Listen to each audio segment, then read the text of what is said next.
بخت نصر بادشاہ ابتدا میں نہایت نیک صالح تھا۔ حضرت زکریا علیہ السلام اور یحییٰ علیہ السلام کی نہایت اطاعت کرتا تھا۔ اتفاقاً اس نے ایک عورت سے نکاح کیا جس کے ہمراہ ایک لڑکی نہایت حسینہ و جمیلہ پہلے شوہر سے تھی۔ جب وہ لڑکی سن بلوغ کو پہنچی تو بادشاہ اس کے بہار حسن دیکھ کر فریفتہ و دیوانہ ہو گیا۔ اس کی ماں کو پیغام دیا، وہ بہت خوش ہوئی، مگر دل میں اندیشہ کیا کہ بادشاہ تو پیغمبروں کا مفتی و فرمان ہے، نکاح اللہ کے پیغمبروں کی شریعت کے خلاف ہے، وہ کیوں اس کام کی اجازت دیں گے؟ اس لیے بادشاہ سے کہا تم اس کا مہر ادا نہ کر سکو گے۔ اس نے دریافت کیا کہ کتنا مہر ہے؟ جو کچھ کہو میں دوں گا۔ عورت نے کہا اس کا مہر تمہارے دونوں پیغمبروں کا سر ہے، اگر تم یہ مہر ادا کر سکو تو لڑکی حاضر ہے، ورنہ اس کا نام مت لو۔ بادشاہ نے کہا یہ پیغمبر ہمارے دشمن نہیں بلکہ ہمارے خیر خواہ اور دعا گو ہیں، ان کو بے جرم گناہ قتل کرنا ظلم عظیم ہے، اس کے سوا کچھ اور مانگو، جو مہر کہو مجھے منظور ہے۔ اس نے کہا اس کے سوا کوئی مہر نہیں۔ بادشاہ نے ہوائے نفسانی سے مغلوب ہو کر فوج کو حکم دیا کہ دونوں بے گناہوں کا سر کاٹ کر لاؤ۔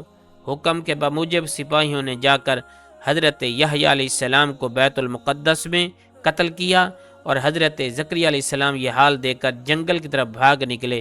فوج پیچھے ہوئی، شیطان نے ان کی رہنمائی کی۔ جب سپاہیوں نے دبا لیا، گھیر لیا، تو حضرت زکریا علیہ السلام ایک درخت سے التجا کی کہ مجھ کو اس وقت پناہ دے دو۔ وہ درخت پھٹ گیا، یہ اس کے اندر سما گئے، وہ پھر بند ہو گیا، لیکن قدرے کپڑے باہر رہ گئے۔ فوج پریشان ہوئی کہ کہاں غائب ہو گئے۔ شیطان نے نشان دیا اس درخت کے اندر ہیں، اور یہ کپڑا ان کے موجود ہونے کی علامت ہے۔ پھر شیطان نے آرا کی ترکیب بتلائی، درخت چیرا گیا۔